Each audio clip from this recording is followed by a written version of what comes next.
செய்யா வள்ளி என்று பெயருமிட்டு மரகதத்தால் தொட்டில் கட்டி பரிசியுடனே அழைத்தார் கூடியே செய்யார்.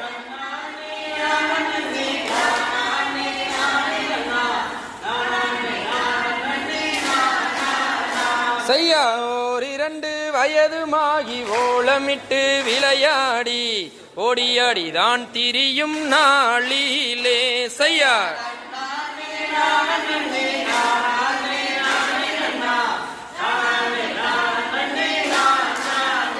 செய்யார் கல்வி கற்க வேண்டும் என்று கனிவான வார்த்தை சொல்லி கல்வி பயின்று வரும் நாளிலே செய்யார்.